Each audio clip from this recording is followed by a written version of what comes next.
طاہر صاحب یہ بتا دیں کہ آج پھر کوئٹہ شہر میں مچ میں افسوسناک واقعہ پیش آیا جس میں جو ہے 12 مزدوروں کو جو ہے بے دردی سے جو ہے جانوروں کی طرح ذبح کر دیا گیا. کیا کہنا چاہتے ہیں اس واقعے کے حوالے سے؟ دیکھیں، ہر آنکھ پرنم ہے اور ہر آنکھ اشکبار ہے. میں سمجھتا ہوں کہ کوئی بھی ذی شعور شخص ایسا نہیں ہوگا جو کہ اس واقعے پر اشکبار نہ ہو.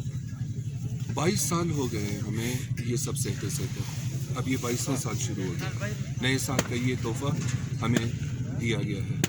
دیکھیں، اس سے پہلے بھی دہشت گردی کے واقعات ہوئے ہیں. آپ نے ابھی جو سوال پوچھا ہے اس میں یہ بات ایڈ کرتا چلوں کہ اس طرح سے ہاتھ پیر باندھ کر اور آنکھوں پر پٹی باندھ کر، دیکھیں، ہاتھ پیر باندھنا پھر آنکھوں پر پٹی باندھ کر کند چاقوؤں سے گردن کے پچھلی طرف سے جانوروں کی طرح ذبح کرنا، یہ تو سلاٹر ہاؤس میں بھی نہیں ہوتا.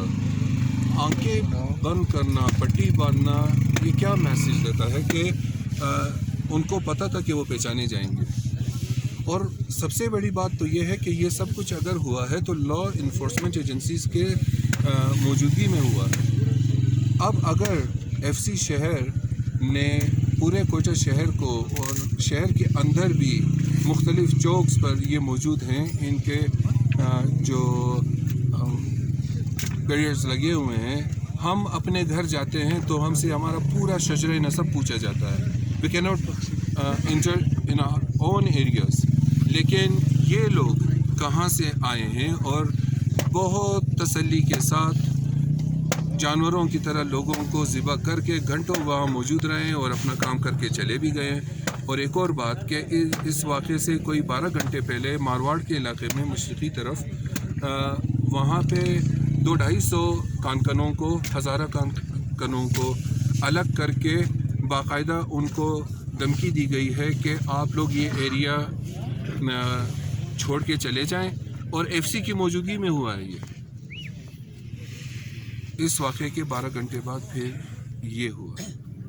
اب کبھی نتھی کیا جاتا ہے اس کو بین الاقوامی حالات کے ساتھ، کبھی اس کو نتھی کیا جاتا ہے کہ یہ ایک اکنامک کوریڈور بننے جا رہا ہے، کبھی سی پیک کے ساتھ اس کو نتھی کیا جاتا ہے. وٹ ایور، ٹھیک ہے، جو بھی حالات ہوں تو روکنے کی ذمہ داری لا انفورسمنٹ ایجنسیز کی ہے یا ہماری ہے. 22 سال ہو گئے ہیں، ابھی تک ان کو یہ نہیں پتہ چلا کہ یہ ہو کہاں سے رہا. بچہ جانتا ہے کہ دہشت گردی کی سرپرستی کون کر رہا ہے. ضیاء کی باقیات آپ کی سول ملٹری بیوروکریسی میں موجود ہے، آپ کے معاشرے میں موجود ہیں، مدارس میں موجود ہیں، باقاعدہ فتویٰ ساز فیکٹریاں موجود ہیں. 22 کروڑ پاکستانی عوام کو ان کے رحم و کرم پہ چھوڑ دیا گیا. یہ وہ ایلیمنٹس ہیں جو کہ اسرائیل کو ماننے پر تلے ہوئے ہیں، اور اسرائیل کو نہ ماننے پر اسرائیل اپنے عرب گماشتوں کے ذریعے سے یہ کاروائیاں کروا رہا ہے. ہمیں ہر ایک چیز کی سزا ہمارے اوپر لا کے یہ تھوپ دیتے ہیں. اگر تو انڈیا کے ساتھ مسئلہ ہے تو پھر میں یہی کہوں گا کہ لا انفورسمنٹ ایجنسیز کی ذمہ داری بنتی ہے نا اس کو روکنا.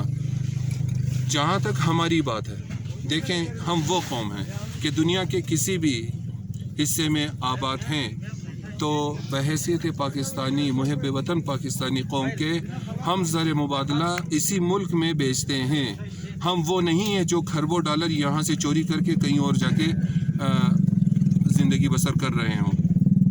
ہم وہ لوگ نہیں ہیں جو کہ آزادی کے نام پہ پاکستانی فوج کے ساتھ برسر پیکار ہیں، فوجیوں کو مار کر ان کے سروں سے فٹ بال کھیلتے ہیں. ہم پرامن شہری ہیں، 150 سال ہو گئے ہیں ہمیں یہاں آباد ہوئے. اور اگر ایک عجیب بات یہ کرتے ہیں کہ ان میں سے بعض مہاجر ہیں. اب ڈیول نیشنلٹی صرف ہزارہ قوم میں ہے، بلوچوں میں نہیں ہے، پشتونوں میں نہیں ہے، پنجابیوں میں نہیں ہے، اردو اسپیکنگ لوگوں میں نہیں ہے. یہ سارے ہجرت کر کے آئے ہیں مختلف جگہوں سے. تو اس حوالے سے سوائے انڈس ریور کے دونوں طرف جو 1000 سال سے لوگ آباد ہیں، ان کے علاوہ پھر کوئی بھی پاکستانی نہیں ہے. اور اگر آپ روکنا چاہتے ہیں مہاجرین کو تو بارڈر پہ روکیے نا. ایک دفعہ اگر آپ کہتے ہیں کہ یہ مہاجر ہیں، ان کو آنے دیا جاتا ہے، اور پھر یہ کس قانون میں ہے کہ اگر کوئی مثلا غیر قانونی طریقے سے آئے بھی تو اس کو مار دیا جائے؟ ایک ڈینیل پرل مارا گیا، خالد عمر شیخ کو کہاں سے نکالا گیا اس کے سہولت کاروں کے ساتھ، صرف ایک ڈینیل پرل پہ۔ یہاں 3000 ہمارے جوان، بچے، بوڑھے، عورتیں مارے گئے بم دھماکوں میں، اور لائنوں سے نکال کے پاسپورٹ آفس میں عورتوں کے سروں میں گولیاں ماری گئیں۔ اور اب آج کا جو یہ واقعہ ہے، یقین جانیے صبح I was not able to give any kind of interview، جو گلا رن جاتا ہے، اور I was not able to speak at that time۔ جو لاشوں کی تصویریں اور حالت جو میں نے دیکھی، حالت ازار، بات کرنا مشکل ہو رہی تھی۔ یہی حال سارے لوگوں کا تھا۔ میں اب بھی کہتا ہوں اپنے حکمرانوں کو، دیکھیں بلوچستان حکومت کے خلاف کچھ کہنا اصل میں اپنا ٹائم ضائع کرنا ہے۔ ان کو کوارنٹائن میں جانے کے علاوہ اور کوئی کام ہے ہی نہیں، سارے کوارنٹائن میں چلے گئے ہیں۔ اب پتہ نہیں یہ کوارنٹائن سے نکلیں گے کب۔ یہ نالائق مسلط شدہ عناصر، right from Jam Kamal to the bottom, یہ مسلط شدہ عناصر کب ہماری جان چھوڑیں گے؟ I don't know. کب یہ پرفارم کریں گے؟ کب کوئی پرفارمنس شو کریں گے؟ I really don't know. ان کو غیرت آنی چاہیے، مستعفی ہونا چاہیے، آج اور اسی وقت مستعفی ہونا چاہیے اگر ان میں ذرا بھی غیرت ہے تو۔